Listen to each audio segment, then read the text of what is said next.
மீனாட்சி சுந்தரம் புத்தம் புதிய நெடுந்தொடர் நமது கலைஞர் தொலைக்காட்சியில் காண தவறாதீர்கள். ரிப்போர்ட்ஸ் எல்லாம் பார்த்தேன், எந்த பிரச்சனையும் இல்ல.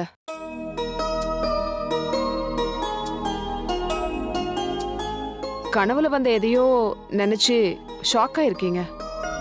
அந்த அதிர்ச்சியில தான் பிரஷர் ரைஸ் ஆயிருக்கு. நல்லா தூங்கி ரெஸ்ட் எடுத்தாலே போதும். ட்ரிப்ஸ் ஏற இன்னும் 2 மணி நேரம் ஆகும். அதுக்கப்புறம் நீங்க வீட்டுக்கு கூட்டிட்டு போலாம். சரிங்க டாக்டர்.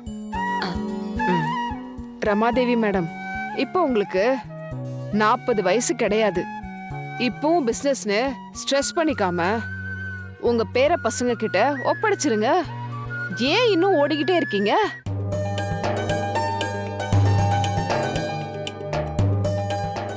வயசுக்கு மேல பேர பசங்களுக்கு கல்யாணம் பண்ணி வச்சோமா, அவங்க பசங்களை எடுத்து கொஞ்சனோமான்னு ரிலாக்ஸா இருந்தா போதும்.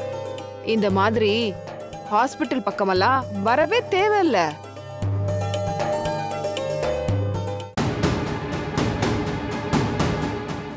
நல்ல ரெஸ்ட் எடுங்க, ஹெல்தியா சாப்பிடுங்க. 1 வாரத்துக்கு தூக்கம் வர்றதுக்கு மாத்திரை கொடுத்துருக்கேன், அதை மட்டும் எடுத்துக்கோங்க. சரிங்க டாக்டர். ஓகே, நான் கிளம்புறேன். Okay doctor. டாக்டர், எப்பவும் பாட்டிய சீஃப் டாக்டர் ராமசேஷன் தான் பாப்பாரு. அவர் இன்னைக்கு வரலையா? உங்களுக்கு தெரியாதா? சேஷன் சார் இறந்துட்டாரு.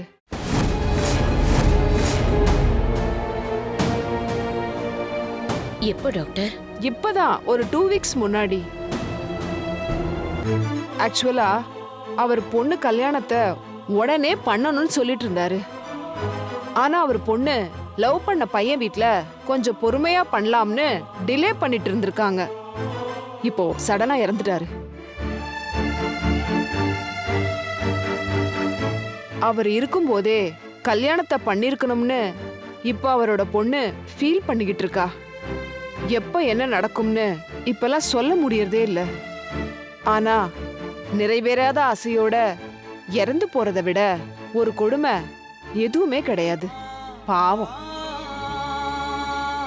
சரி, பாத்துக்கோங்க, நான் வரேன்.